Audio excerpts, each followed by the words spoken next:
Welcome to a Foxy Tech Tips tutorial on changing your Apple ID date of birth on Mac.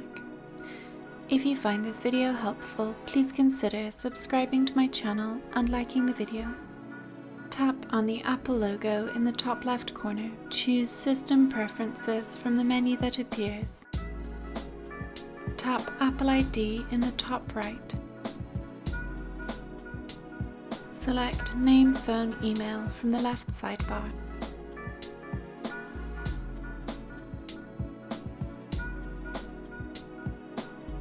Tap Edit to the right of Date of Birth.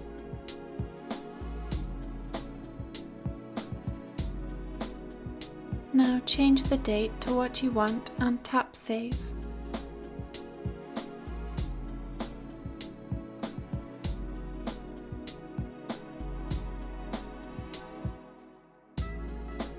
Your Apple ID date of birth has now been changed, and that draws an end to this tutorial. Please like the video if you found it helpful and subscribe to Foxy Tech Tips for more Mac tips and tricks.